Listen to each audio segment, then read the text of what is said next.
I was not very steeped in the comics. I didn't read any comics or do any research. I wasn't familiar with comics. I wasn't familiar with the movies. We didn't lean into a whole lot of the history of the comic books. Yeah, candidly, we were not enormous comic fans. I wasn't super into superhero comics when I was a kid. I read a lot of like indie press stuff. First thing I was told is don't read the comics. Really? As a creator, they put you in a bubble. They don't let you talk about any of the other projects, right? You know, they're up for anything. We ultimately decided to redefine it for the series and thought that it worked better for the story that we're trying to tell. Did you ever read you never read the comic? When the DVD comes out, I'm going to read a Thor comic book and just see where we went wrong.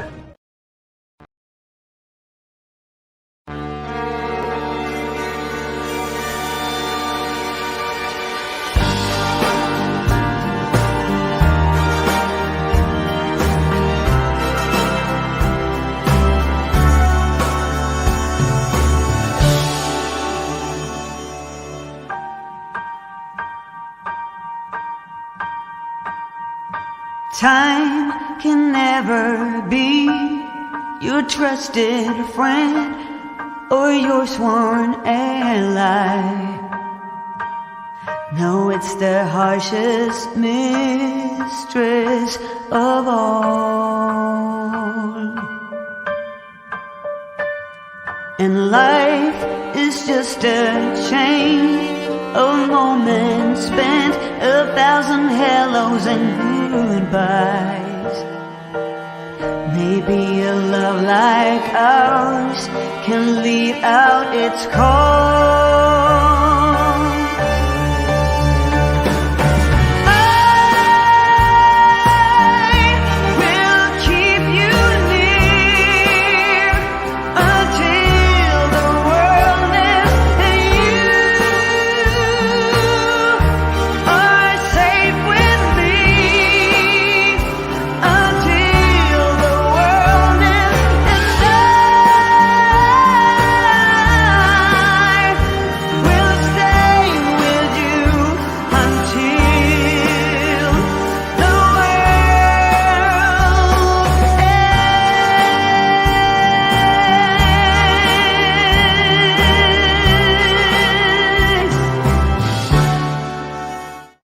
You know, Vox, there's a theory that you are literally a Bond villain scheming to, I don't know, melt the polar ice caps with some space mirror or something. Yeah, it's kind of funny. Even the legend Chuck Dixon occasionally refers to me as some sort of movie-style villain.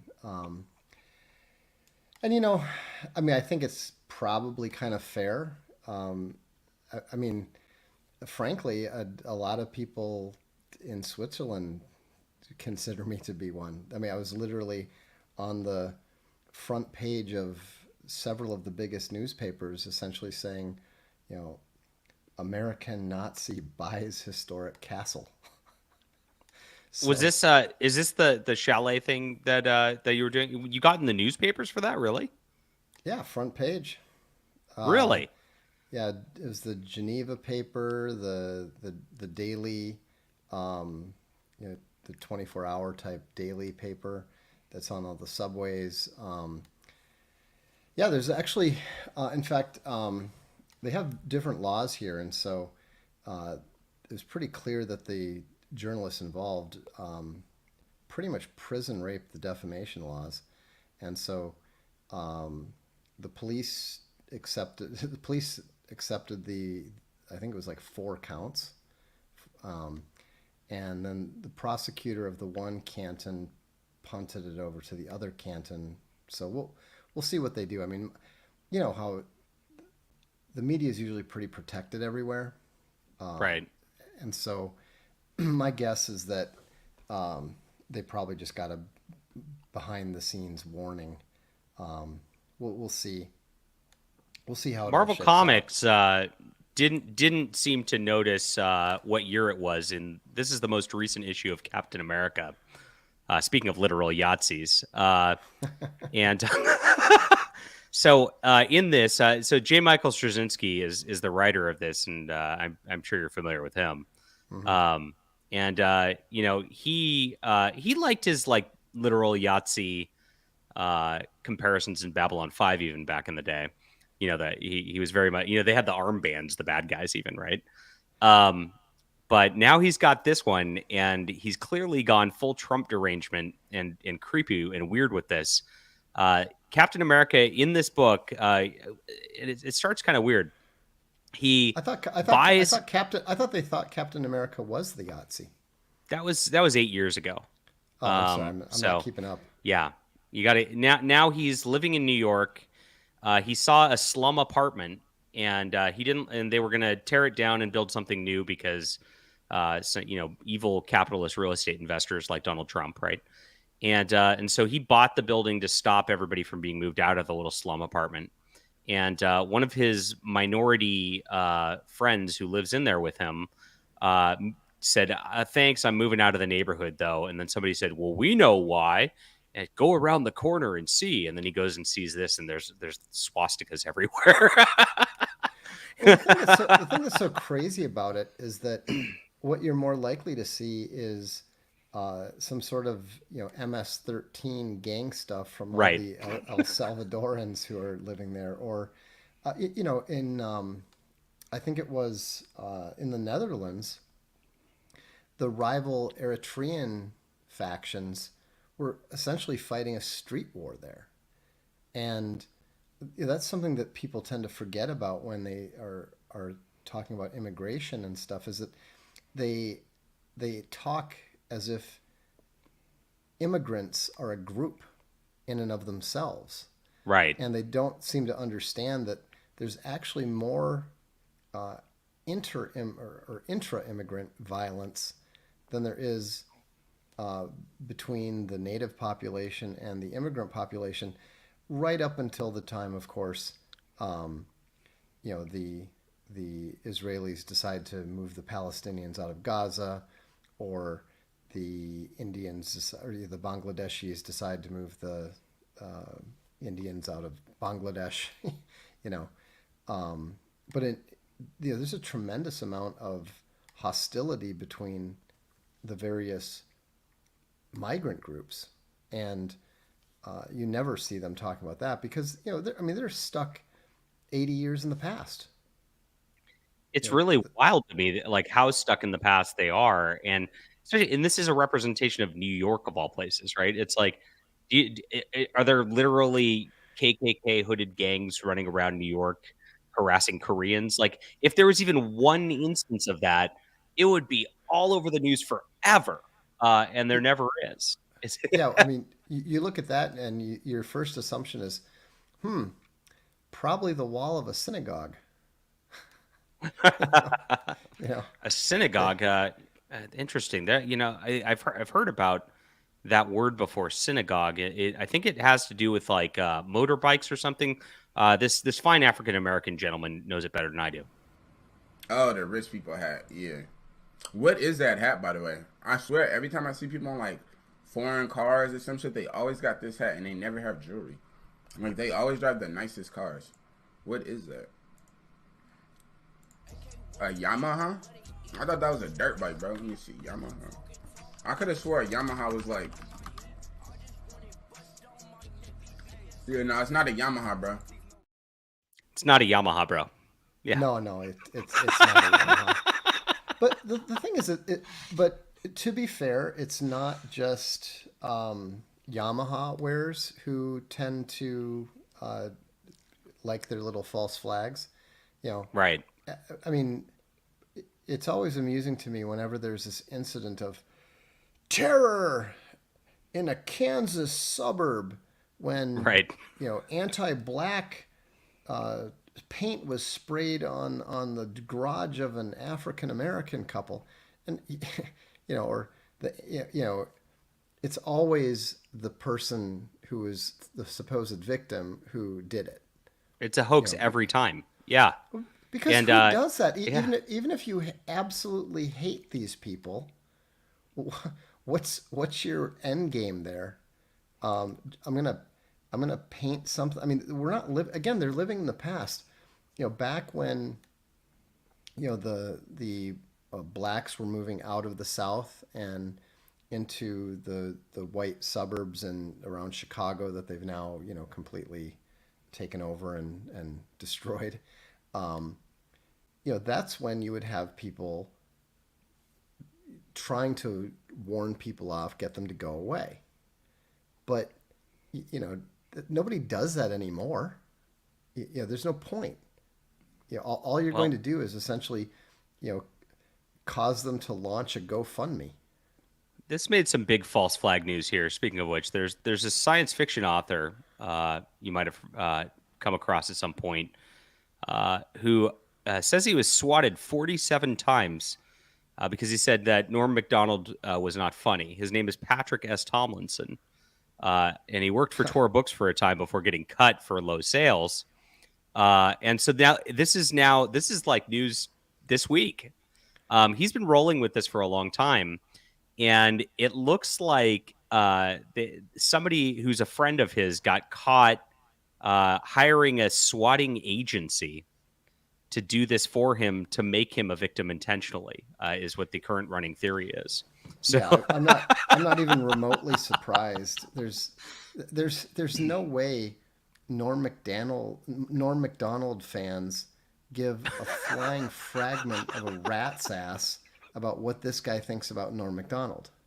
I mean, it's always funny to me when people they say that they're afraid, they're terrified that my vile faceless minions or the Dread Ilk are going to come after them because they criticize me. And my response is always, first, I have no idea who you are. Second, I don't care if you criticize me. And third, I get harsher criticism from my fans than I do from, people who hate me. Same here. Same here. I mean, if you think about it, I mean, probably the most awful thing I've been called in the last 10 years is Vox RR Day. I mean, I've been guilty of typing that a couple times myself. I won't lie. That's pretty brutal.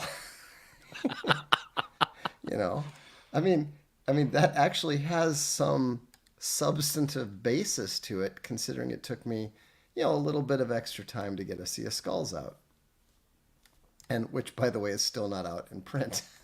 Right. Yeah. Oh, it drives me crazy. I've been. I actually found you through your fantasy writing work, and I found you through the convention circuit, which we're going to get into conventions and the fun stuff very shortly, guys. I'm actually wearing my original Rabid Puppy shirt. Yeah. Oh, really? So you're a little off camera with that. Yeah. There we go. Look at that. Awesome. I remember when those came out. Cool. Now, I found you through the convention circuit because you were not allowed to be talked about. And I heard about the whole Sad Puppies, Rabid Puppies thing, 2015. And I was at the Bay Area Science Fiction Convention here, BayCon, and in some like little writer's room with like 20 people. And they're like, they made some comment about the Sad Puppies. And I'm like, oh gosh, okay. They're trying to destroy fandom. And I'm like, okay. And I don't know what you're talking about here. And that Brad Torgerson guy, but at least he's not as bad as that Vox Day. I mean, in fairness, that's how I heard of you. They're not wrong. I mean, it was kind of funny. Some years ago, somebody asked one of the kids what I did. And they're like, he's a Dark Lord. He Dark Lords. I mean, nice. They literally thought that's what I did for a living.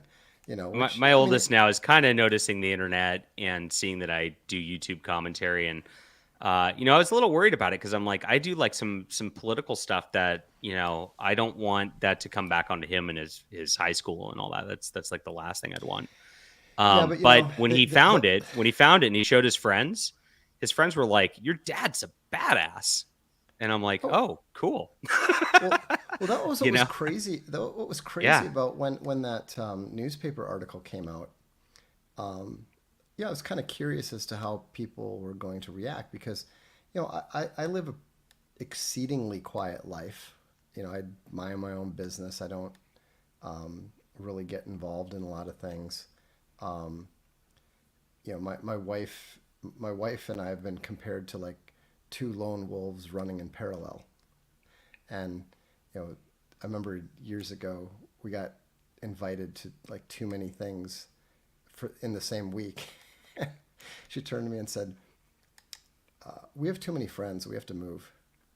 And so it was funny to go out and I walk into this bakery where we happen to know the owners, and this old farmer takes one look at me and looks down at the paper, and then he looks at me and taps on my picture on the front page and then gives a big thumbs up.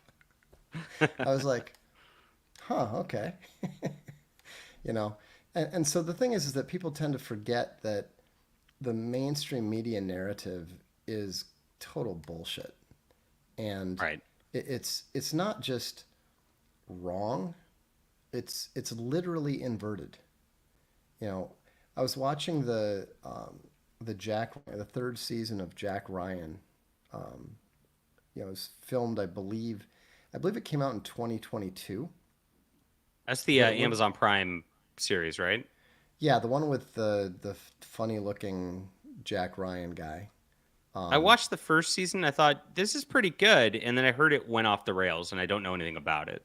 I actually think it's been. I don't know. I mean, we're only on the relative beginning of the third season, or maybe partway towards the middle. But what I thought was fascinating, it was actually pretty good in terms of just basic thriller plot stuff. But what was fascinating was the total inversion of the Russian-Ukraine situation. Mm-hmm. Everything was totally backwards. The Russians were, the CIA was figuring out that the Russians were staging a false flag in order to, start a war and take over Eastern Europe and all this sort of thing. And the only thing that could prevent it was convincing the Czech Republic to install American anti-missile systems. And it's comical in light of what we now know about the military performance of Patriot anti-missile systems against hypersonic missiles that blow them up before they have any idea that anything's coming. But just the idea that that NATO was a defensive reaction, and that Russia was actively trying to invade Ukraine rather than responding to the Ukrainian the Kiev regime's invasion of the Donbass and so forth. And it's really remarkable to be watching that just 2 years after the actual events and seeing how completely backwards the picture being presented by that particular show. Now that's a show. People could say, well, that's not news, that's a show, but the news is just as fictitious. Right. You and I, and especially really, good military analysts like Simplicius and the colonel, what's his name, Colonel McGregor. We all knew that the big Ukrainian counteroffensive was going to completely fail, not just not succeed, but completely fail.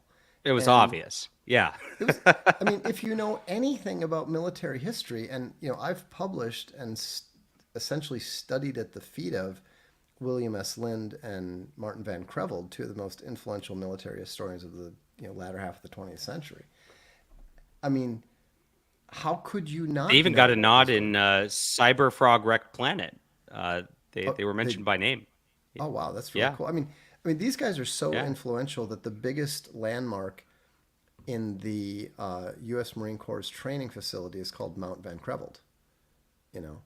And I mean, they really know their stuff, and so how can you pay any attention when there's some idiot NATO general saying, "Well, I really think that the Ukrainians are gonna push them all the way back to Moscow." You're like, dude, Hitler didn't even get there. With the most formidable war machine on the planet at the time, these poor Ukrainians who are being sacrificed en masse by, this insane Kiev regime. I mean, they didn't even move the meter, and yet the mainstream media is just now, a year later, getting around to saying, well, maybe it didn't go quite as well as we thought. Yeah, I wrote an article for PJ Media about 4 months ago about how there's rumblings about surrendering and finally and trying to have peace negotiations with the Russians. Now, after listening to Putin with Tucker, you kind of have learned they're not even allowed to talk, and that's coming from Washington. So we'll see what happens over this next year here. Was that your last column? Was that your last column for PJ Media? That was my no. You know what? I got in some edgy stuff that I thought they would definitely censor, and they never gave me any trouble over it. Oh, good for them. Cool. So I'm still technically writing there. I've been, of course, putting all my efforts into Fan and Pulse because that takes hours every day at this point.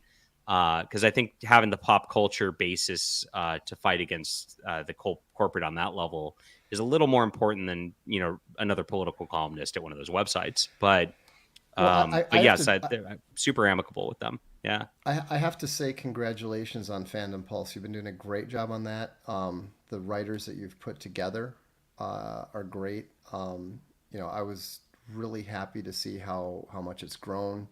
I think that it's going to be a dominant online publication in that space. In years to come. It's just really good to see that you've had success in starting that and that it's gaining traction. That's good news. Yeah, I couldn't do it without the contributors. Part of the content game these days is amount of content, and you need to be out there with just like stuff to grab people's attention over and over and over again. And especially, if you're watching this, guys, Jack Dunn, Eddie Brock, Tebow, Art Gaines, you guys really have done a tremendous amount of work. And I totally respect that. And I appreciate it because right now, it is a volunteer sort of effort and it is a long-term game plan in order to influence the media. But we already are having influence. Like people are reading our articles from the mainstream media. And, even if they don't directly say they're reacting to it, you could tell they're reacting to what we said.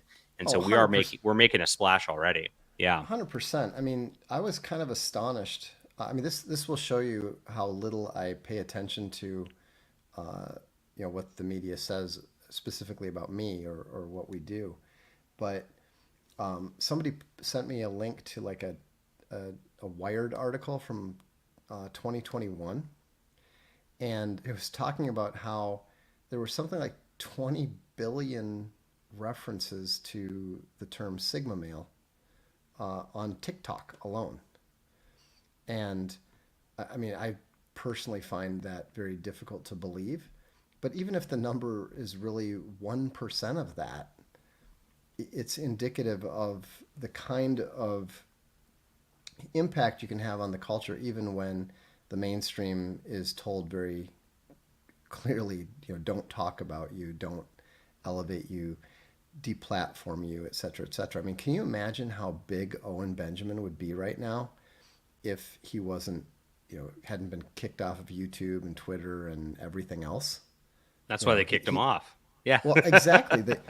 You get kicked off and you get deplatformed because you're effective. But the problem that they've got is that is the same fundamental problem that that the World Economic Forum and the IMF and NATO have, is that they're the smaller, less influential party. You know, the whole idea is, you know, we're going to sanction Russia. You know, the whole world has come together to sanction Russia. And then, you know, Russia and China and Saudi Arabia and 80% of the global population says, yeah, we're actually on the other side. And then suddenly these people that are trying to like throw their economic weight around realize that they're the minority and they're the ones suffering from the sanctions. It's the same way for the media. You know, Fox fires Tucker, and then Tucker is racking up numbers that, and he's racking up numbers that dwarf the collective political media. Right. You know, I mean, I'm pretty sure that the reason that Blogger finally kicked Vox Populi off the Blogger system was because, you know, we were beginning to pop up to about 130, 140,000 page views a day. And, you know, it was getting ridiculous. I couldn't believe how much it was growing. And I just looked, you know, I started that Sigma Game Substack just in preparation for the Sociosexual Hierarchy book coming out. And it's already hitting like 230,000 page views in the last 30 days. Are you worried that Substack is going to act to deplatform your messages over there because, like, similar, or do you think that they have kind of a different regime going on there? Well, first of all, I'm not at all worried because I don't even have the you know, the payment stuff turned on. You know, we don't care about that. We might have, you know, I'm not against it, but yeah, that's not really what it's there for. What I wanted was a space where people could talk specifically about things related to the sociosexual hierarchy without getting sidetracked with leather books and comics and games and foreign invasion. You know, I mean, my personal blog is just whatever I happen to be interested in, you know, minus the sports. I don't talk about sports that much there, but, you know, so, but as far as, it's very clear that they handled their assault very well. You know, the mainstream did a full-fledged Yahtzees on Substack attack that was headed by The Atlantic. And, you know, I think they kicked a grand total of 4 people off, all of whom had actually specifically violated the law in the stuff that they'd been advocating. And I'm also pretty sure that all 4 of those stacks that were kicked off were astroturfed. You know, interesting. They had like, they were relatively new. They had absolutely no following. I think if I recall correctly, they had less than 100 subscribers between all 4 of them. You know, so how did the Atlantic manage to find them? Like, interesting. Hundreds of thousands of Substacks, and you somehow managed to find the only 4 Yahtzees who, you know, have less than 100 total readers between them. I mean, that's not an accident. And what we see again and again, it goes back to what we were talking about before with the false flags. There's a whole method. The inverts, or the Satanists, or whatever you want to call them, they constantly operate by attempting to play the victim. And because their perspective is so completely insane and ludicrous and, you know, completely driven by lies, it's very hard for them to find a convincing bad guy to play that role, because they don't want to let the people that they actually consider to be bad guys, you, me, Milo, Tucker, anybody who can actually string a coherent sentence together, they don't dare let us actually be the bad guys, because when people hear us and hear that we are capable of stringing a few logical sentences together, they realize how much more compelling the truth is than this massive web of lies that has to be maintained at all times before it, crumbles like a, pile of flour introduced to water. You mean like Worldcon? What a good transition that is. Wow, that was a good segue. What a pro. What a pro. So Worldcon, of course, if you guys have, you probably know the history of us in the World Science Fiction Convention here quite well. And I do have a button for it.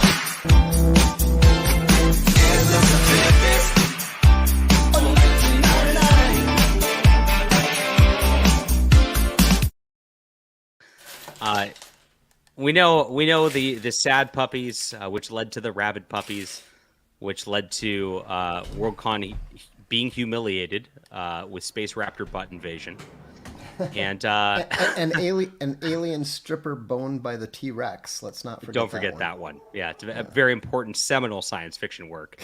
Yes. That was bad. And after that, once everybody pulled out, and every normal person pulled out of even voting for the Hugo Awards at that point, it became the N.K. Jemisin woke show. And I'm trying to find my Hugo. I'm trying to find my Hugo pins. Can't find them. I have no idea where they are. From that point, it just became a cluster. Now, we had that in 2018. Of course, it was in my city, so I was just going to show up. And I was going to just be there, and I also applied for the Science Fiction Writers of America at the time, SFWA, and I had made I think $10,000 on my first book at that point, and that's far more than anybody who generally participates in SFWA makes in anything ever. And so I applied, and then I was going to go to Worldcon, and I said I'm going to go to the SFWA hospitality suite, and I was excited. I was going to, eat some snacks, have a Diet Coke, and say hi to my good friends there. Well, they couldn't have that. They went into this Codex Writers Forum. Are you familiar with Codex at all? Do you remember them? Not they were the slightest. They were a mini SIFWA that you had to have a third of their requirements to get in there, basically. And so what? You had to be able to spell a word with 2 syllables, right? Our good friend Brad Torgerson was a big contributor there. He actually, because he hangs out with them, and I don't understand what Brad thinks, but whatever. And so he was there. People were there.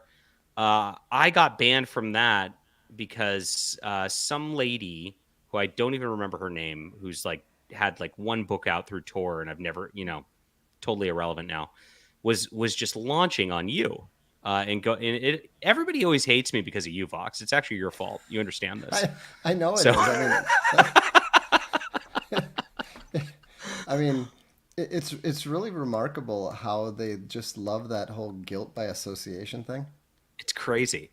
This lady, I remember vividly, she wrote this like wall of text about how you are the most evilest Nazi whatever ever, right? And I just went on there and I'm like, have you ever talked to him? Because he's just a nice guy who really is just writing his own stuff and is not bothering anybody. And when I said that, I got 30, 40 forum comments. Who is this guy? Why is he allowed here? And then suddenly I was banned. Yeah. Well, the thing that bothers the most, what I've realized, is I fundamentally violate their self-image, because people that are on the left, especially people that are on the in the creative arts, in the writing side and that sort of thing, they think of themselves as being the smartest boy or the smartest girl in the room. It's part of their self-identity. And the fact of the matter is that I'm just vastly more intelligent than most of them. There's maybe a handful of the actual physicists and stuff are kind of on that level, but those types are long gone. They're mostly, the few that aren't dead are no longer active, and they're certainly not active in that community anymore. They don't publish that anymore. They just publish. There's a weird one from Clark's World yesterday about killing children. It was very bizarre. That's all they're into these days, right? Yeah, exactly. And so, but they still identify themselves that way. They still genuinely think that we're the literature of ideas. Right. And they're not. They haven't had a new idea bite them in the ass for 50 years. And the few ideas that they have all been literally programmed into them by television. That's why you can't talk to people in the science fiction community about books. They read comics, they watch movies. They're not reading any quality literature or anything like that. I mean,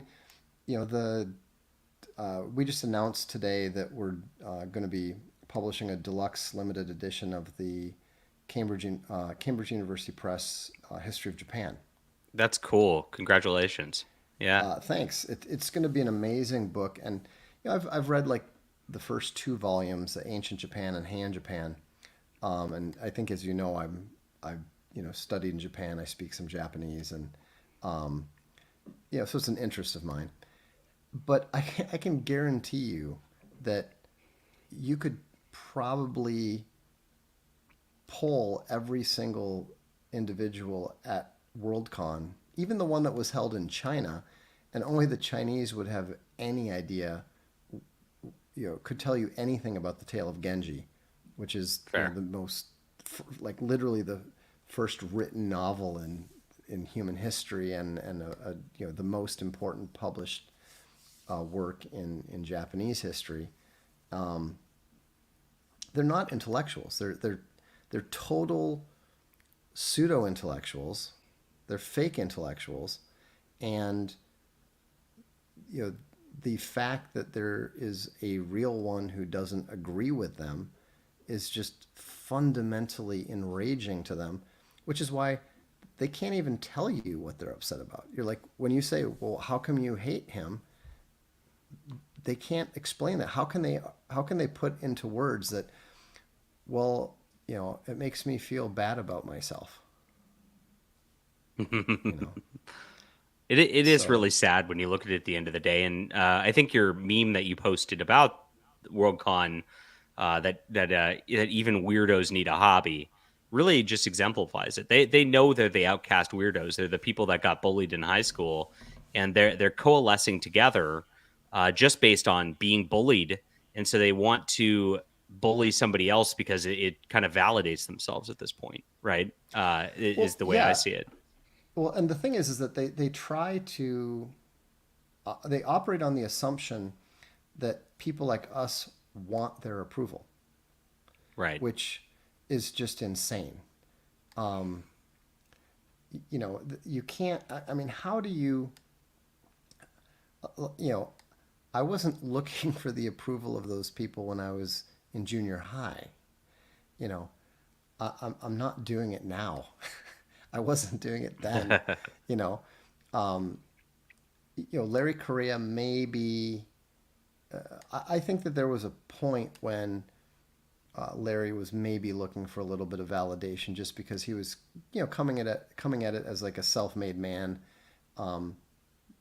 rather than from the, I got published, but he got over it because he had enough success and developed enough confidence in his work that he no longer needed that, right? Correct. To the extent that he ever really actually ever did. I always thought it was really weird that they were trying to somehow exclude me from their little genre publishing, because I was a pocket books author from the start. I was with a much bigger, more important publisher that paid way more in Right. advances than their little, Tor books stuff. Much less Bane or whatever else. So I always thought it was so strange that they're like, well, you just want to, you're jealous of this, you want that. And I was just thinking, my last game did 6 million units. There was a moment when I wasn't hated by everybody, and so actually, because I'm here in San Francisco, I actually went and I got lunch with a transgender Tor books author, like in the proto, but before everybody was trans, right? Because that's a right. And was it Charlie Jane Anders? No, it wasn't Charlie Jane Anderson. It was somebody who was at the very low level. I don't even remember the dude's name, what he changed his name to, but it doesn't matter. Tor books author got a got a contract, had like a 3-book contract, and told like the writing was okay. It wasn't terrible. It wasn't great. But like you could tell, like I read it and I'm like, well, my books are better than this. But the Tor would never hire me because I didn't put a dress on, right? And that's right. You kind of knew, right? And I sat down. I asked the guy, I'm like, well, what did Tor pay you for your 3-book contract here? $2,000. And I was like, huh. And I was like, well, what about the royalties off the first book? Well, it really hasn't earned out. Wait, it hasn't earned out $2,000? And I'm sitting here flabbergasted. And I'm like, let me buy you lunch because this, I just did a Kickstarter for 30,000, like myself, and I'm not sharing that with anybody. Like it was so wild, and you kind of realize that you learn eventually that all of these publishing systems, even up to Marvel Comics, are just a clout system of just a circle of kind of like authority and I'm part of this team and you can never be part of this team, and that's all it's about. There's no money there. There's not actual readers there. It really is just a total fake system, just for power's sake and culture. It's crazy. Well, clearly, and apparently, actually, according to one of the comments here, you should have told them that you're gay. Oh, that would have been better. Yeah. Yeah, that maybe then they would have given you a $2,000 contract. I mean, the crazy thing was my first novel, my first solo novel with Pocket Books. They printed and sold out 35,000 copies, and then they did a second run of 5,000. And meanwhile, you've got these people that sell like a couple hundred books. They're like, you just want to be published with like us, and you just want to join us. And it's like, what planet are you on? Like, that nobody's interested. Why would you think that we are? And so, that level of delusion is really hard to accept or understand. And listen to this. This is Kursova Publishing right here. It took us 88 nominating votes to be a finalist. 88. What a number, P. Alexander. Is that this year? No, that was back when they day? were on the slate. Yeah. Okay. So. Yeah. I mean, it was just absurd, and and it was a lot of fun. I do think that's where, that's where we ended up taking a lot of media heat, because what happened was after we blew up the first nominations, not the first Sad Puppies campaign, but when we really blew it up, which was when I got involved.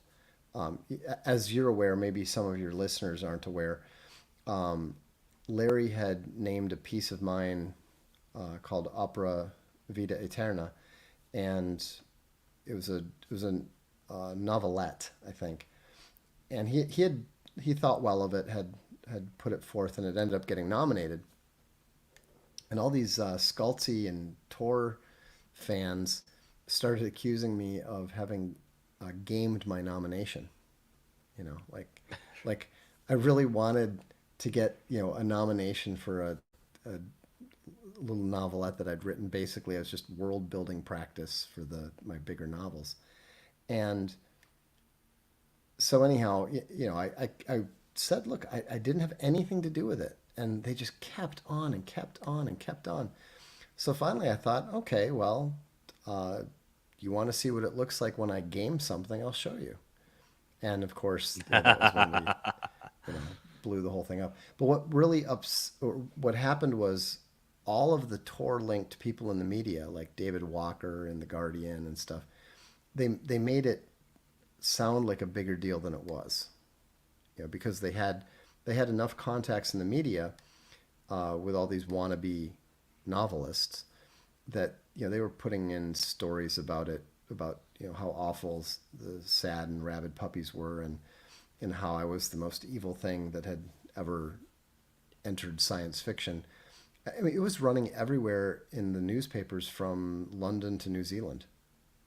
It was just crazy. And so that's where some of the, then of course they seed Wikipedia that way, and then later they quote Wikipedia. So it's, it's just this constant vicious circle of attempted defamation and discrediting. But, it doesn't matter. We just got deplatformed. Unauthorized got deplatformed, and Castalia got deplatformed by not by one of our processors, but by a larger company that had just acquired them. Mm-hmm. Now we have no idea whether it's whether it's political or whether it's just corporate retardery or what. It doesn't actually matter. But we're so used to it now that it doesn't even slow us down. I mean, the Castalia supporters are so fantastic and so loyal that despite the books being completely unavailable for like whatever it was, 5 days, our sales are 15% ahead of last month's. It's great. I mean, it's just I can't express my appreciation for the enthusiasm of those people enough. It's astonishing. And that, to be honest, I think that's part of what is so terrifying is, they see things like on a large scale, on a macro level, they look at how Tucker gets kicked out of Fox and comes back and blows away all the news channels combined.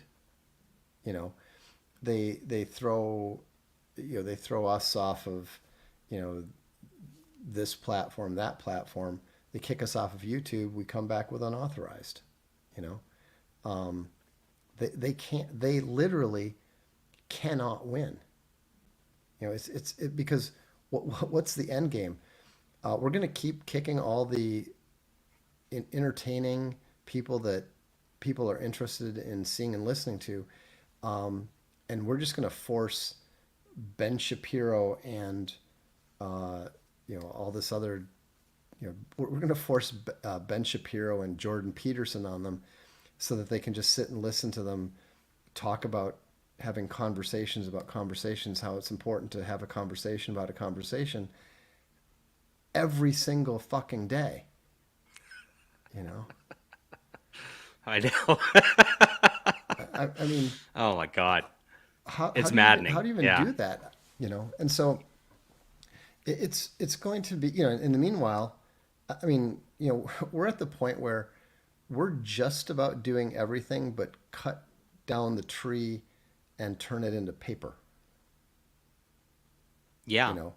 I mean, that's really cool. And so a lot of people in the chat might not know this, but Vox has his own publishing and bindery, and so all those books behind him, those leather books that you see right there, not all of them, but I think the shinier ones come from his own press that he puts these leather books together. I actually subscribe to the Castalia Library, and I get these books. One comes out about every 2 months.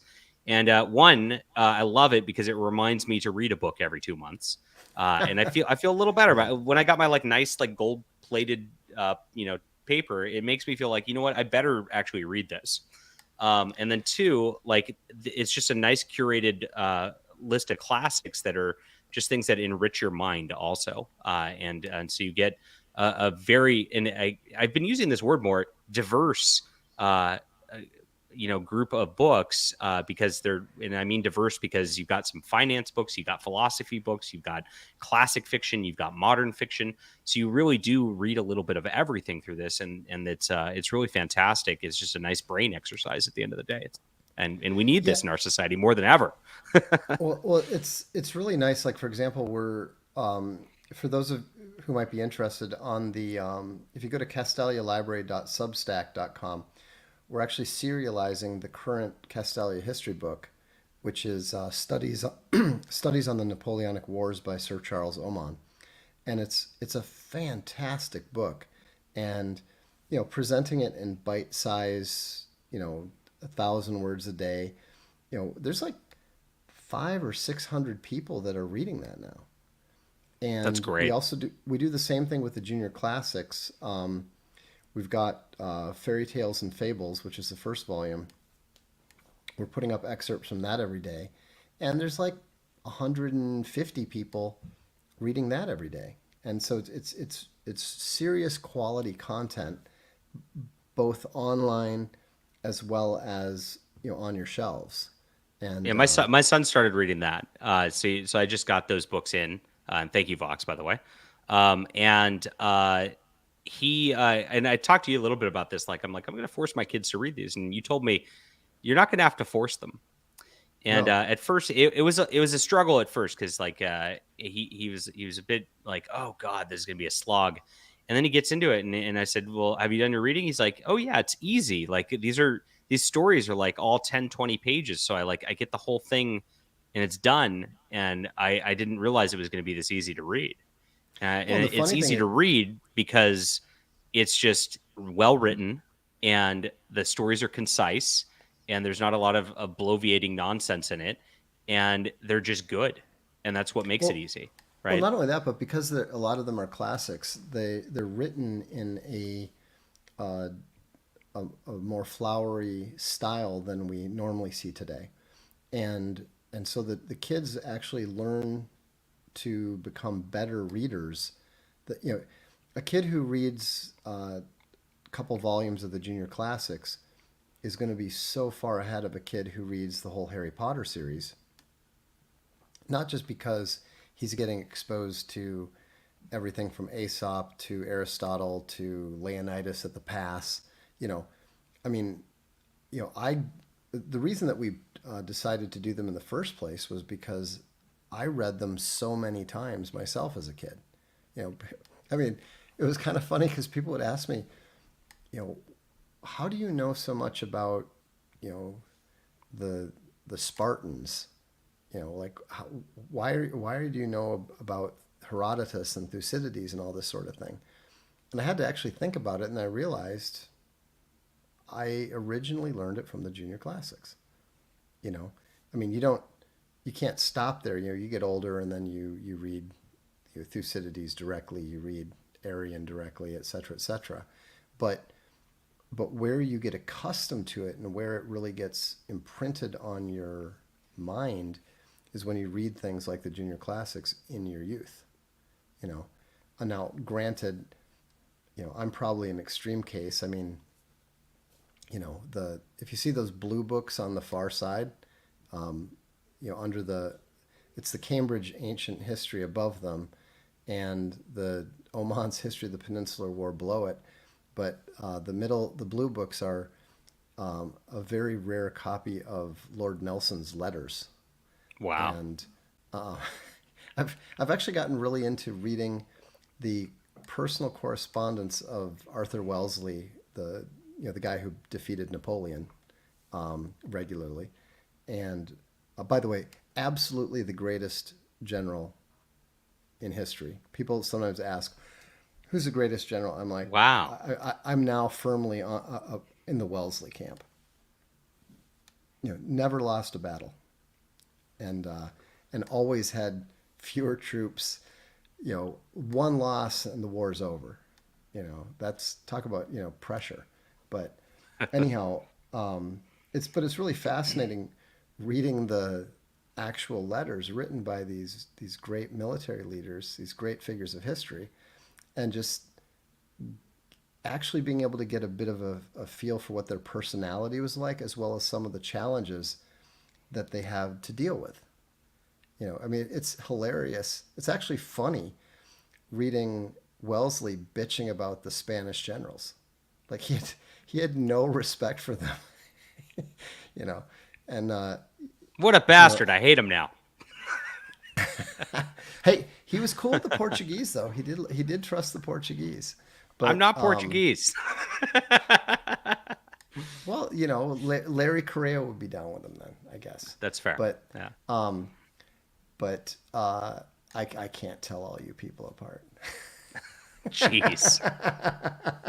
Wow, that was shots fired right there.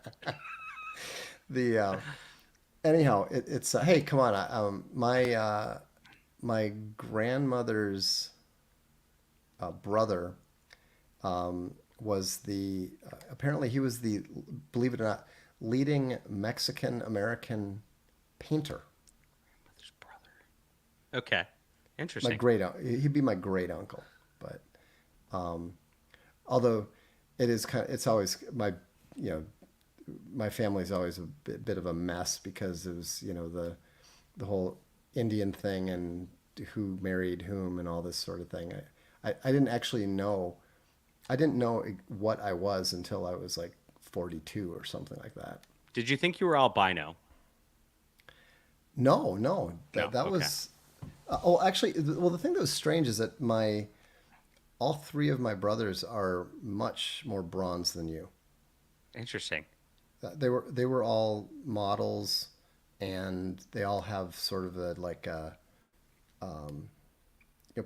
people would be like, are they Italian? Are they, you know, that kind of thing? But they kind of had the Aztec sun god thing going.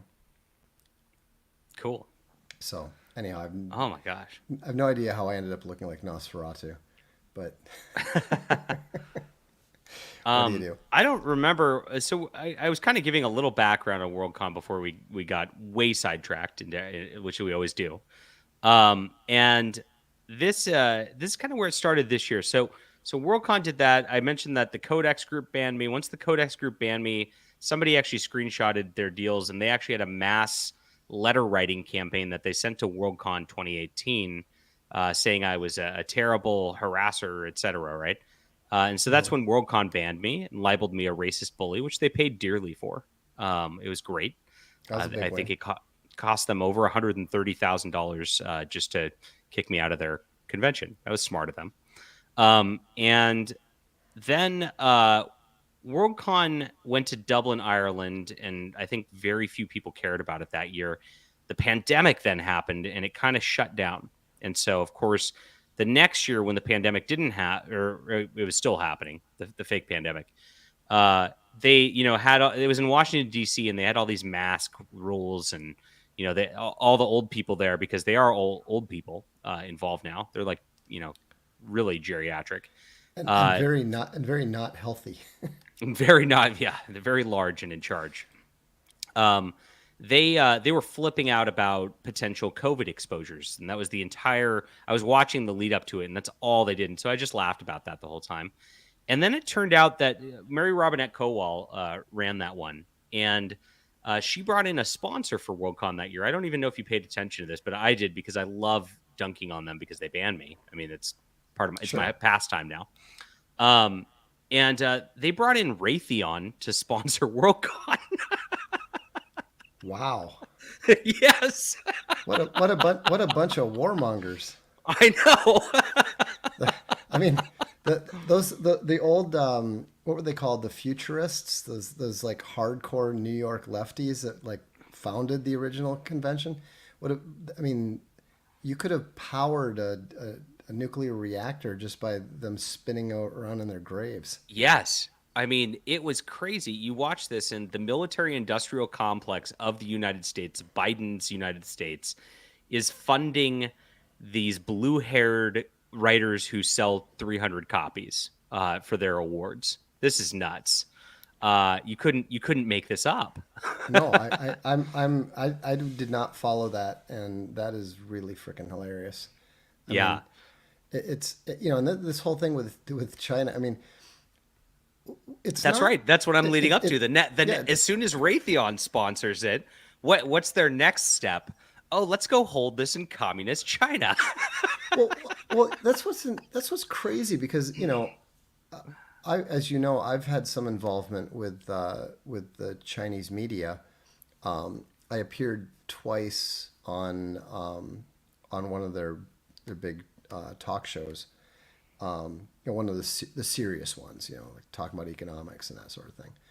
And they had offered me, to do some sort of show or something, and I thought, it would be interesting, and frankly, I'd have more freedom than I would have in the U.S. media. But I thought, I just don't think that literally being on the Chinese payroll was necessarily going to be a good look. Also, what were the chances that I wasn't going to get myself in trouble by saying, something at the wrong time? And so I don't think it's a surprise that there was some level of censorship of the Hugo Awards that were being held there. I think you had to expect that. What's shocking about it, and I mean, I even found it shocking, was that they were preemptively censoring people themselves. I mean, they basically... That's right. We don't even know how many people... they're trying to make it sound kind of minor, like several authors and works getting removed from their balloting under the pretext of being ineligible. But that was just on the Western side. There was a bunch of stuff on the Chinese side that also got censored out that they're trying to avoid talking about.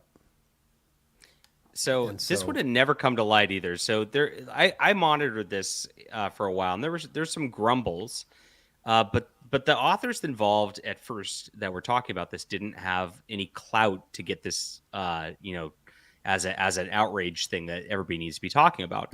It really was completely ignored. And remember, Worldcon was last year. It's several months ago. Right. Completely ignored until Neil Gaiman started arguing back and forth with one of the Hugo Awards committee members on Facebook. Once Neil Gaiman started whining about himself not getting an award, that's the only time anybody started to care about this. And this just goes to show how stupid this whole thing is. So that started. And then why does Gaiman care about getting an award anyhow? I mean, I don't know. I mean, I don't care about it. You don't care about it. Gaiman is much more successful in that general arena than either of us or both of us combined. Why would he care? It's really weird. Yeah. Is he that desperate for affirmation that and the funny thing too is, what would he get an award for anyhow? It was for because Sandman was nominated, or somebody voted for it because there's a Netflix Sandman show now. So what does he have to do with that? I mean, he wrote Sandman a long time ago. I mean, I don't know. It just seems nuts to me that I mean, you can really see how petty and trivial these people are when you look at what they care about. Then 2 weeks later, this came out, and there was actually a PDF put out of the emails from the Hugo Awards Committee, which you already talked about. Right. And they're all American people who, without China even being involved, made a whole list of things that we need to go through and preemptively censor before we even present this to China. And then went through and combed through different authors' social medias, different blog posts and things like that, and been like, this person said something critical of China back in 2014. We got to just get rid of them. And just totally spied on these people. Absolutely crazy. Now, this got posted to File 770 as well. And of course, they commented to them over there. And of course, they went to the classic I was just following orders defense. and I laughed so hard when I read that. What was the response of like Glyer and the usual File 770 types? Were they trying to defend it, or did they actually turn against it too? They were saying it was horrible. How dare these people get censored? We need justice. And the lady who was actually leaking this stuff then has stepped down from multiple convention posts at this point because she's so humiliated. And then the guy, Dave McCarty. He actually was posting back and forth to Neil Gaiman, just being like, "Hey, we're just doing our thing. You know, we're following the rules. We just followed the rules during that time." He really didn't say anything. So at that point, now the mob is riled up, and the mob wants blood for their enemies, because how dare they tarnish the beautiful Hugo Awards? And at this point, some minor people go even further. This was the next step. John Scalzi started whining about it on his blog. Mary Robinette Kowal said it was a terrible thing. Neil Gaiman said he doesn't even want to be associated with these awards anymore. Oh my gosh. Oh no. And then, I know. Then it gets worse. And this is yesterday's news. The guy in charge of it. Now all these like minor women around science fiction conventions start saying the guy in charge of this was groping them at various conventions over the years, and nobody did anything about it. And they're all like trying to Me Too him because now he's the villain. Well, in fairness, when you're dealing with such extreme gamma males like we know these people are, just having someone like him say hello to them probably does feel rather like a rape. Fair. Yeah. I mean, it's like the exact opposite of that old, what was it, 60s song where she's like, "Then he hit me and it felt like a kiss." It's the exact opposite of that, Then he said hello to me and it felt like being, sexually assaulted. So I found Dave McCarty talking about the Hugo Award process on a Sci-Fi for Me TV just now, as I looked up the guy. So I don't know what he looks like yet. This is going to be a blind going in. Yes. Hang on. Buckle up, ladies. Okay. Put your seatbelts on, because there's a lot of science fiction sexy coming at you. Let's see how this goes. Okay, I have no idea. I have no idea either. So this will be interesting. Curious. Now, this guy has run a bunch of conventions. He's been big in the circuit. He's got a lot of clout in this space, and has for a long time. So let's see what he's like.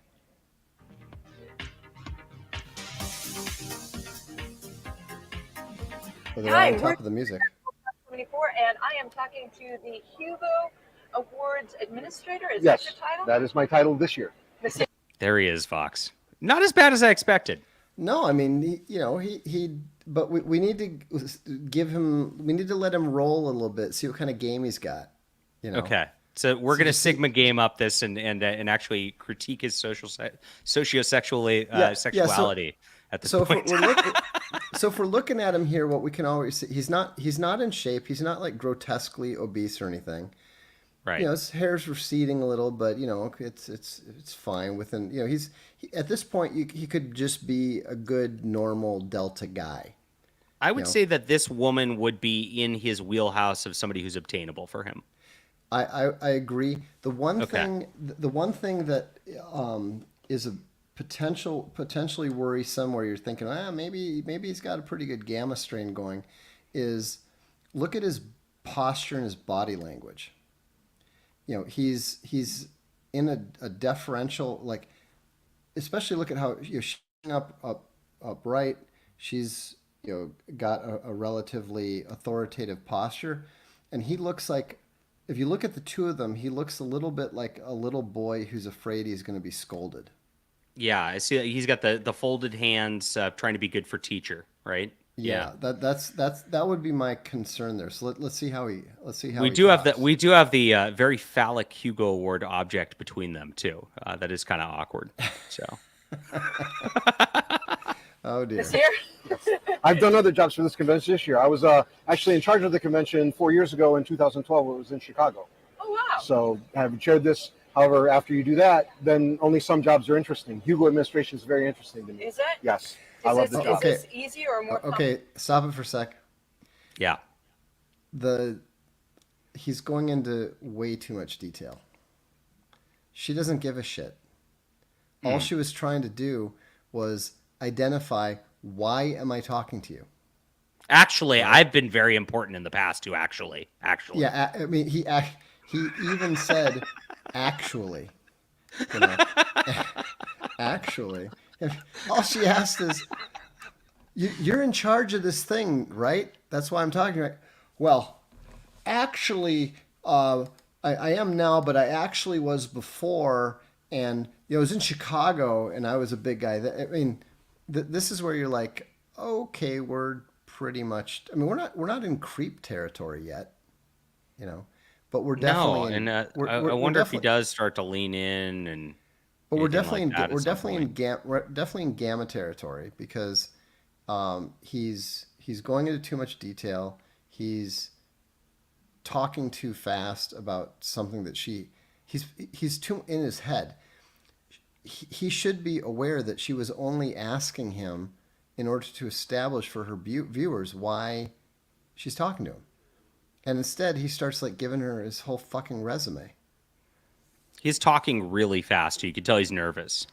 Yeah. So over sci-fi4me.com. Running the whole thing is definitely a way to have your heart broken. This is more interesting and fun problems, and not as many want to make you cry problems. Oh, he's trying to play victim for her sympathy out the gate. Yeah. Wow. He's literally talking. We're not even 1 minute in, and he's talking about how his job is so hard it makes him want to cry. Wow.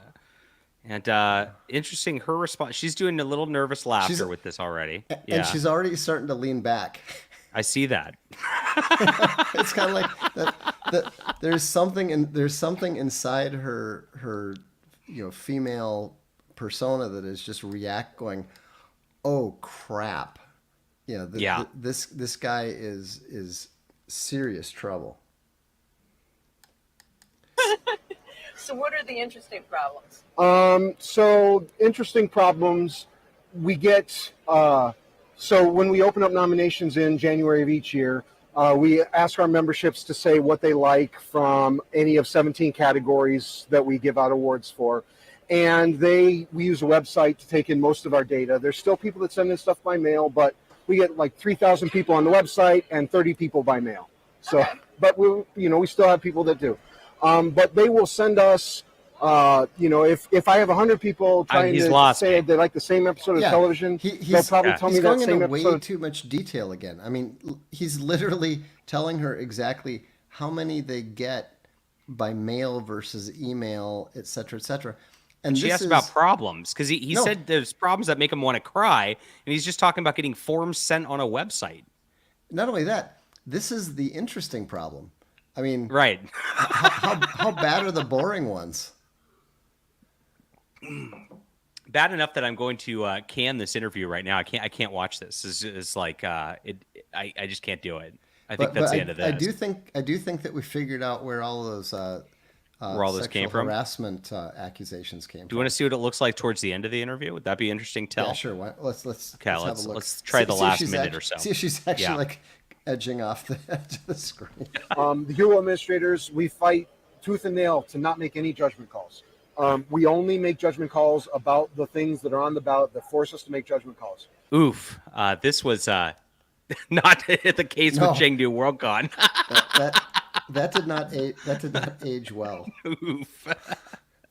Because while people are nominating, we get 1,000 questions. What about Look this? At the expression on her face. Is this eligible in this category? Can I nominate? And the answer is, if you think it's what's it? Her expression there? Yeah. Her Look how it's a combination of, how much longer is it?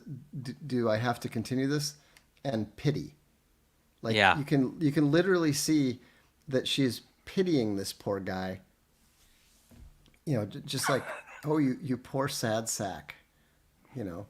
Which is why that if he were to, in his own awkward way, attempt to indicate some level of interest in her, she would react with horror, if not outrage. Well, this is what we actually got out of this. So this was not this lady, but this came from Blue Sky. So of course, I find it really funny that leftists started their own isolated Twitter because Twitter wasn't banning enough people for their liking. And so now they're on Blue Sky, and I've got an account on there, and I peruse the accounts of like my good friend Heather Antos and Gail Simone and all the SJWs in comics, because they tend to say some creepy things over there that you might miss on Twitter, and then I can get an article out of it. And even though they've got their followings, maybe 1,000, 2,000 people, because there's not many people on there, they usually get like 10 likes, very, very small engagement on this website. So when you're looking at this post right here and you see all the likes, you now see exactly how much of a clout thing this is for saying that this guy's abusive. This is the like ultimate clout in science fiction right now. Now this Meg Frank, I looked her up. She's like a no-name artist who doesn't have much talent and is like just barely in the periphery of this scene. And this is what she says: Dave McCarty is emotionally abusive, generally manipulative, and has sexually harassed myself and numerous others. I've spoken openly about this and made code of conduct complaints when possible. He is not a missing stare. He is a creepy handyman who has been using his previous community service as a shield. Woof. That's not holding any bars. But, no. She's coming right out and firing everything she's got. But that's the way that it is for gammas. I mean, and it's not fair to them. Yeah. Maybe McCarty did something. More likely he didn't. Right. But either way, who cares? Because he was part of the problem back in 2015, just as much as these people were. Now, I mean, they're all. She complains about this, and then of course this we got a purple hair with shaved head side, who says, I've never made it a secret that he groped me at SMOFCon in 2011, and it has always been largely treated as a non-issue. So, interesting. I wonder what groping means in this instance. Well, exactly. Yeah. I mean, one thing that I think can't be stressed enough is that a lot of these people and women especially are really large. I mean, it is... I'm not saying it's the case, but it, in some cases, I think would be very difficult to get past them in a hallway without making some sort of physical contact with them, just because they literally fill up the entire hallway, on their own. I mean, we're talking some seriously obese people here. Yeah, you don't really see these out in public generally because they don't come out of their house except for Worldcon. That's the only time. It was. I mean, I went to one convention ever. Which one was this? It was MiniCon. Okay. Which stands for like Minnesota Con or Minneapolis Con or something. It was actually at the time, considered one of the major conventions. There was a lot of people there. A lot of, everyone from Joel Rosenberg, Louis Bojold, John Ford. And I had just published my first book with Bruce Bethke. And, I'd heard about these conventions and that sort of thing. So I thought, well, I should go for professional purposes and, meet some publishers and all that kind of stupid stuff. Anyhow, I was actually on a panel with some Bane authors. I think it's there's that married couple that has like 30 books in a space series. You'd recognize the name. I can't remember their name, but anyhow, I think they're published with. Wait, was it the guy who died? Who this week? Steve Miller and Sharon Lee? Yeah, it's them. Yeah, wow, I love them, and I'm very sad about his passing here. Okay. So, but I met nice them. people. I met them. They were fine. You know, we it was kind of funny because, you know, I was pretty well known at the time in the Twin Cities area because not because of my novels or anything, but because I wrote a weekly syndicated game review column that appeared, you know, with a picture and a byline and everything on the front page of the entertainment section of the newspaper, St. Paul Pioneer Press. And so a lot of people recognized me. I had a mohawk at the time too and stuff, so you know, it's pretty easy to recognize. And so it was Miller Lee, this kind of young feminist woman who had like just published her first short story or something, or first novel or whatever. And I remember being a little surprised at how retarded like most of the people were. You know, you know, oh man, because you tend to think of, you know, when you're young and, you know, you think of the people that like science fiction and stuff in high school, you tend to think of like the smart dorks, you know, and so I just assumed that that's what most of the people were going to be, and I was actually a little surprised to see that there were as many women there as there were, you know. Not attractive women by any means, but you know, there were actually, you know, a number of women there. And because this was when there was still science fiction in science fiction, you know, right. It wasn't all fantasy the way that it is now. And so it was really kind of fascinating. And,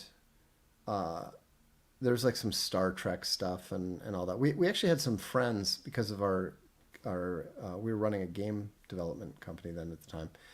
So we knew these guys who had come out with a fairly popular science fiction thing. And one of the commenters says, ruining the hobby, the early stages. That's exactly what it was. Because I went there and with a friend of mine, I did my thing on the panel. And when we were leaving, I said, there is no chance in hell that I will ever go to one of these things again. And, you know, and I never did. I mean, you know, I used to love going to CGDC, which was the Computer Game Developers Conference.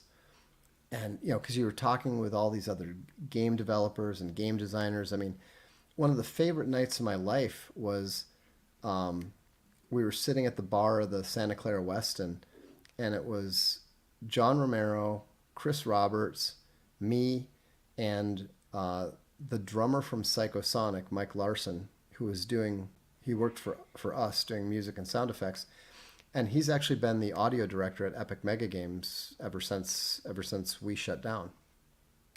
So, you know, and we must have spent like 5 hours. I remember we spent like 5 hours just sitting there at this table around the bar, just doing nothing but talking about game design. And at the end of the day, I remember Chris Roberts paid the entire tab of the entire bar. It was awesome. Like, it was such an amazing experience. And I thought that it was going to be something that might be kind of like that, you know? And it couldn't have been further from the truth because, you know, nobody had really anything intelligent to say about the business side of it or the idea side of it. It was like I noticed that at the conventions nothing. too, that there was really nothing there. It's at the smaller cons. You go to San Diego Comic-Con, it's a different thing because it's a big Hollywood production, so it's just a fun party, right? But these sorts of things, it is just a bunch of aspiring authors who are, you know, they've got a couple short story sales to Clark's World or whatever, and they want to act like they know the business when they've made $600 on their writing, right? It's well, like, yeah, and they all talk. They all talk to you the same way. It's all like, what you'll say. So, you know, what do you write? in my world building of my Well- story with a magical girl wearing roller skates, let me tell you about this. It's actually based on the influences of the blah blah blah blah blah blah blah blah, blah, and they never shut up. Yeah, but they also never say anything even remotely interesting. No. You know, and one thing I've realized is how much people who are writing, and you and I have talked about this. In fact, actually, we talked about this when I was going over some of your earlier work, and I was talking about the importance of not allowing yourself to default to dialogue and scenes that you've seen on television. Right. It's really bizarre. Like, for example, I don't know if you've ever read any of this stuff from my short story collection called The Altar of Hate. Yes, I have. But there's several stories in there that are, one is a literal pastiche of a Guy de Maupassant short story. It's very creepy. And the story is literally exactly the same story in terms of the details. The difference is that the Maupassant story is a judge who goes insane and starts sentencing. He starts taking pleasure in sentencing innocent people to death and letting off guilty people. And so I was kind of I rewrote that using an artificial intelligence, an AI that is in a similar situation and involved in the criminal justice system.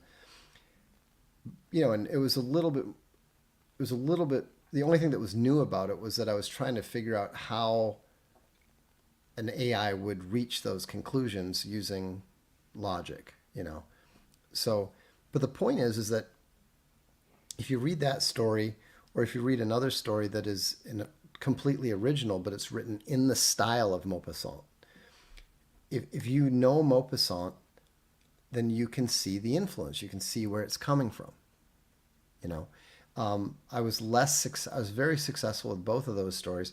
I was less successful with my attempt to do a Lovecraftian story because I can't really write in that vein properly. It doesn't have that same sense that Lovecraft stories do.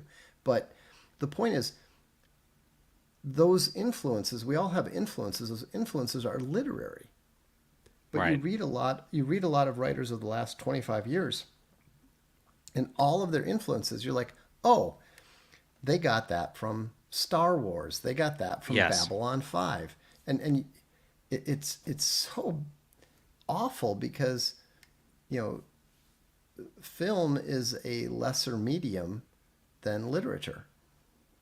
It's less imaginative, it's less original, and it's much simpler. And so if you're being influenced by the visual medium and transforming that into a written medium, not only is it obvious, but it is deficient. And it's like when you read those interviews in the newspaper, and that the dialogue is fake. That they always say something like, it's like that one guy who was he was the model for the original Fugitive. He's the one who killed his family and was arrested for it. Right. I mean, and of course, Hollywood claimed that Hollywood claimed that he didn't really do it. He was innocent, but in reality, the guy was guilty because he claimed that a bunch of druggies came into the house and they were chanting, "Acid is groovy, kill the pigs." No one ever, not even in the 1960s, was ever going around murdering people chanting "acid is groovy." That's rough. It's only gotten worse though, because, and I really think, and this is in film too, it's actually in every medium now. I kind of call it the Joss Whedon effect, and it's not the Joss Whedon effect in that it's not. I'm not talking about the 105-pound girl who beats up trained soldiers trope, which is actually the worst influence that Joss Whedon had on everything. But I'm talking about his dialogue, which is always, I'm going to make a quip. I'm going to quip even harder. Quip, quip, quip, quip, quip, quip. And that dialogue has permeated everything. Yeah. But it was cute when it first came in. It was, I mean, Buffy was awesome. And who didn't like Charisma Carpenter? She was my favorite for sure. It was so hilarious when, in the first season of Angel, when Angel walks into the party and she says, "So are you still all grr?" It was cute. It was funny. It was lighthearted. And it was similar. It was more similar to the way that people of that age actually talked. But the problem is that now that has somehow become the primary form of dialogue in all Hollywood movies and mainstream comics too. I was reading the most recent issue of Spider-Man, which I do just for review purposes at this point, and they have the kingpins talking like that now. The kingpin of crime, the big scary, mega evil, drug lord, is talking like a teenage girl. It's insane. Because the gamma males who are writing it talk like teenage girls. That's true. They still do. Welp. I mean, what's really funny is, I obviously haven't read any of the books, but some of John Scalzi's stuff. I mean, I understand now he's writing about cats and that sort of thing, which, let's face it, was always inevitable. But but when he wrote what was supposed to be his big Galactic Empire series, and what's hilarious about Scalzi, and the reason he's such a bad writer, is that he is incapable of writing in any other voice. It doesn't matter who the character is. A young, hardened special forces soldier, a middle-aged female admiral, an old male politician. They all speak exactly the same way, and they all sound exactly like John Scalzi. Yes. I mean, we all have limitations. People have criticized, A Throne of Bones and A Sea of Skulls, and correctly, because, I'm not good. I haven't developed the ability yet to write characters who are not observably intelligent. I did okay with the character of Lodi the dwarf, but even when I dumbed down the whole race thing, and created this orc character it was actually really interesting, trying to write from an orc perspective, because they're cannibals and rapists, and their amorality is just on a level well beyond even the worst humans in the book. The brown people are leaving. We're so excited. Oops, wrong button. but the thing that was hilarious was that, he actually turned out to be a sympathetic character. Like, people have told me, oh, he's my favorite character in A Sea of Skulls. I'm like, he's literally like raping and eating people, and they're like, yeah, but he's still kind of likable. Oh, Jesus. But the thing is that, because I thought, well, there I did it, there I managed it, and they're like, yeah, but he still comes off as being more intelligent than the other orcs. You're like, fuck.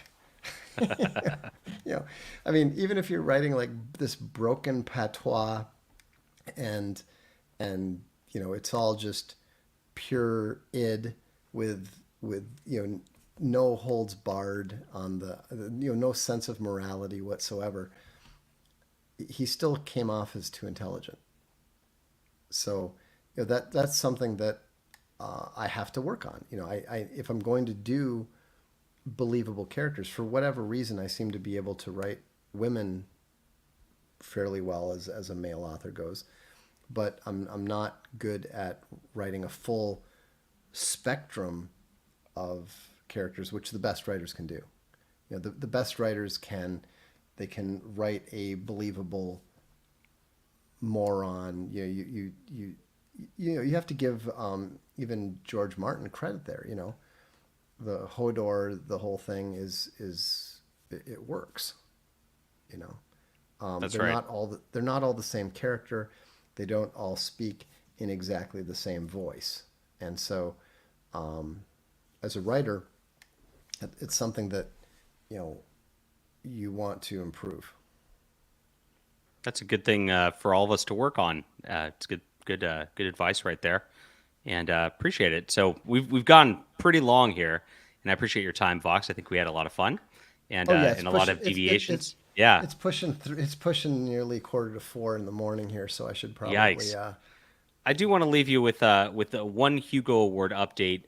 The Hugo Award winner for Best Series has now renounced his Hugo, and I just want to leave you with a picture of him, and in the chat with a picture of him, just to exemplify who we're dealing with in science fiction right now. Wow. Who the fuck is Adrian Tchaikovsky? I have no idea. What he won best series for what? Best series, Children of Time. Never heard of it. Never heard of it. My goodness. And that's your news. Well, you know, the thing is, I really believe very firmly that the solution to all of the problems that the Hugos are having right now can be solved by it's an easy solution. All they need to do is give another Best Novel award or two to N.K. Jemisin, because I think that will really good way to do cement the award in terms of its importance, in terms of its significance, both to culture and literature. I think that's really the answer. That's fair. Minnesota Trucker Bear, thank you for the $10 super chat. We do appreciate it. To the front lines, thanks for coming in tonight. That's to you. Yes, thanks, Fox. We appreciate you being here. Oh, a lot of fun. No problem. It's always you know, keep up the great work with Fandom Pulse, and you know, we should actually do this. We should actually do this more often. Yeah, I think we make a good regular team. It's pretty fun. And we also team up on archaven.com. I've got my books on here as far as comics. I've got actually my prose novels are starting to go up here with my book Justified, which is a fan favorite of mine. Like, people say I need to get back to that, and I will.